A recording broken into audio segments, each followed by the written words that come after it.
All right, ladies and gentlemen, welcome to the DFS experience for Saturday, May 11th. We're going to start with Luca up top, 11-4. Find value, play him. Even though he's still a little bit hobbled, he's going to take a lot of shots. He's going to be on the court 40 plus minutes in a close game. Fire him up. I've been playing SGA as my main spend up on these slates because he can give you the same upside as Luca, or almost the same upside as Luca for almost 2K less. Helps for a little bit of a better lineup construction. So SGA will always be my favorite play on this specific slate. But, Luka's in play also, obviously. Donovan Mitchell, he's taking it upon himself to play hero ball because the rest of the team sucks.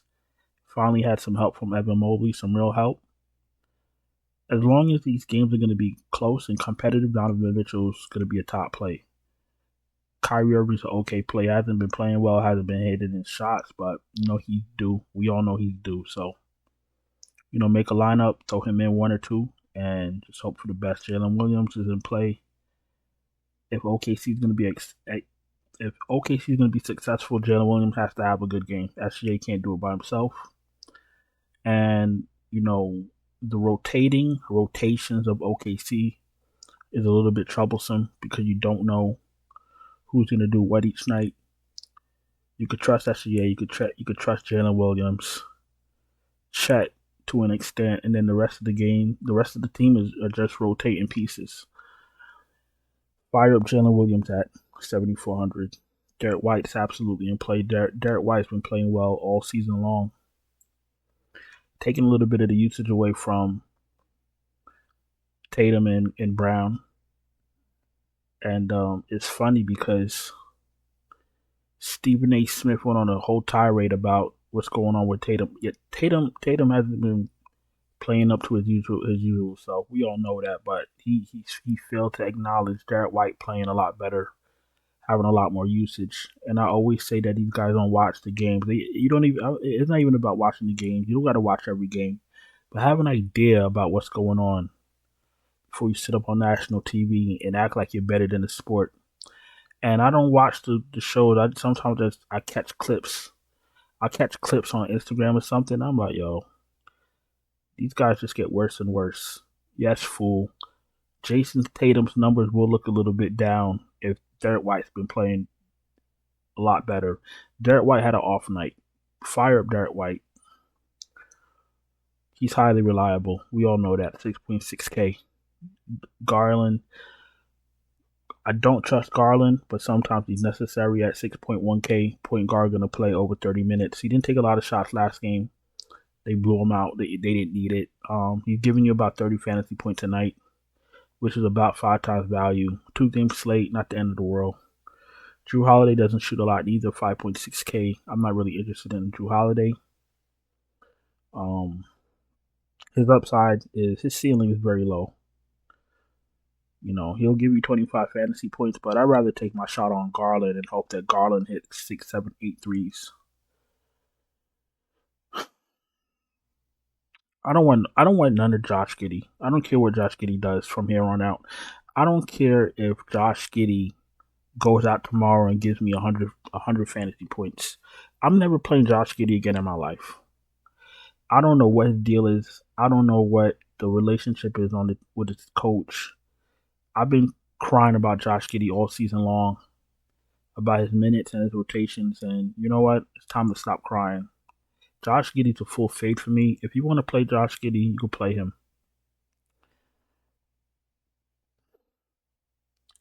LeVert's in play at 4.6. Peyton Pritchard's in play at 4.1. Back to the rotations of the Thunder. Keaton Wallace in for defense, can give you a few, he can give you some fantasy points here and there. Will it be enough to win you a contest? That's the question. 22 minutes, 5 shots. He's in the player pool, but I'm not excited to play him. You feel me? Jaylen Brown, 7.8, always in play. Max Strus feels very what's the word I'm looking for? Uncomfortable rostering him in your lineup, but he's in play. Tim Hardaway Jr., 3.6K, got a few minutes, got a few shots up, 19 minutes, 22 fantasy points. You don't usually get back-to-back good fantasy games from Tim Hardaway Jr., but at 3.6K, I guess you could probably take a shot.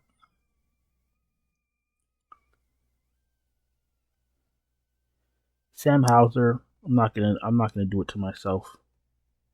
I try to be cute. One night, I think it was the night that he had 1 fantasy point. He followed that up with 3 fantasy points. Sam Hauser is off the table for me. No, thank you. The rest of these guys I'm not playing. Isaiah Joe will get a few minutes, but will he be able to pay off his 3,100? That's the question. He got 19 minutes, 8 fantasy points. The OKC value is so risky. They could win you a contest or they could bury you. Either or, no in between. Tatum's in play, 9.3K. Tatum is always going to be in play. In a close game, he's going to be on the court. 37, 38, 39, 40 minutes. He's going to take a lot of shots. You got to play him. You're playing 3 lineups, throw him in 1. You can't really fire up Tatum. And you know what Tatum is due also. Yes, his numbers have been a little bit down, but and Derek White's has been up, but Tatum is due.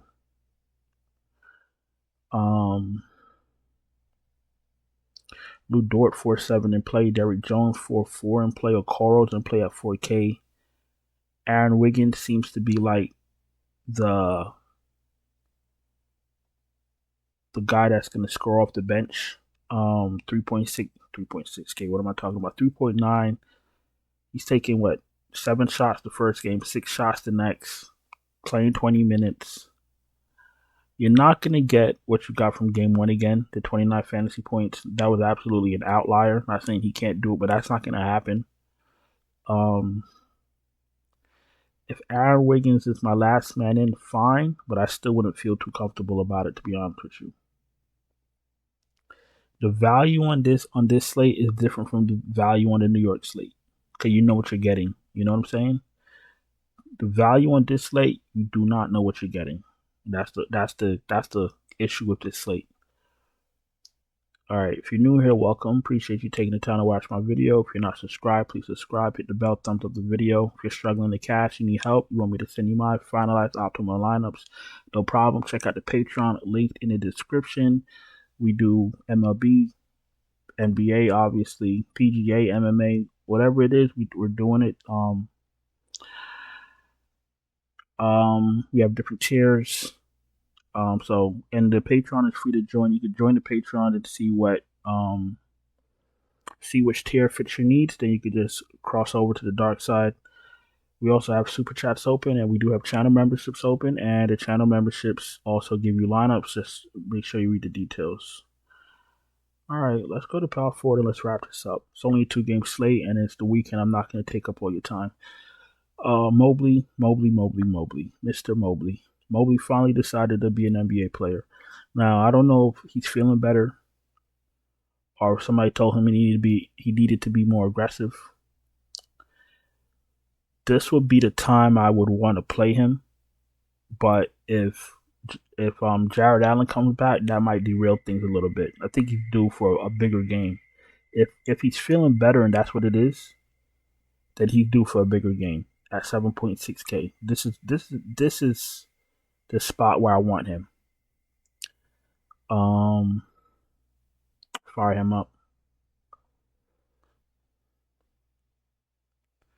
PJ Washington. So the reason we had a good night on DraftKings is because my last man in was Al Horford. It was actually Al Horford and Jaylen Brown. But I remember I wanted to play Kyrie. I thought he was going to have a big game. But if you put in Kyrie, you couldn't play Al Horford. PJ Washington was the next available guy. So I played PJ Washington. And even though I don't trust PJ Washington, he ended up having the game of his life. So that's how we end up smashing DraftKings. Are we going to go to PJ Washington 2 nights in a row? We'll see. But he's absolutely in play. He's gonna play decent minutes. If the game is gonna be competitive, he should have an ample part in it. He's a fine play. I trust Al Horford more. Al Horford has a larger body of work of being reliable when he starts, but PJ Washington is not a bad play. It's just that he hasn't, he doesn't have my trust like that. Obviously, you could look at his last 5 games and see what I mean. 21, 12, 28, 20, 58. 58, crazy. He's in play, though. Al Horford's in play. Derrick Jones is in play. I think I mentioned that earlier. Josh Green, if you're desperate, 3.4K. And at center, Holmgren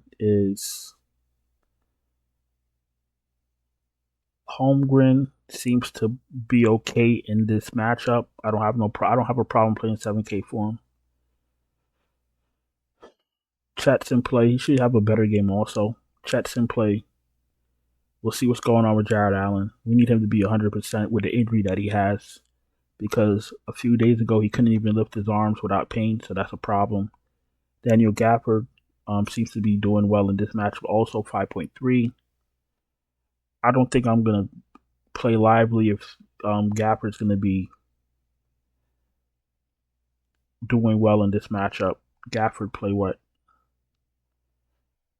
played 27 minutes both games. Yeah, I think I'm gonna just stick to Gafford because this is a better matchup for him. And then when somebody's in a good matchup, they're liable to get even more minutes, especially in a close game. Let's say it's a close game, he's not in foul trouble. He's playing well. He'll probably get more minutes. So I don't think I need lively. That's my train of thought. If you want to play lively, you could play lively. You know what I'm saying? I just personally don't want to play lively. Cornette, never again. No, thank you. I'd rather play Jalen Williams with a Y than play Cornette. Now, I'm not going to lie to you. Value pieces never hit 2 times in a row. I won't be surprised if they throw him back after 20 minutes the next game. And then just keep flip-flopping. I don't know why it seems like they pay attention to stuff like that. I know this game was a blowout, but he only got 12 minutes. Let's see what happens in the next game. I think that's about it. I'm not playing Tristan Thompson. Yep, so I'm going to go on and get out of here. Appreciate you guys taking the time to watch the video. Don't forget to subscribe, hit the bell, thumbs up the video. Check out the Patreon link in the description if you need me to send you full optimal lineups right before lock. We're doing UFC tomorrow, MLB, of course, NBA. NBA starts early, starts in the afternoon. And I hope you guys had a profitable Friday. And I'm going to go in and get out of here. I'll talk to you guys later. Ciao.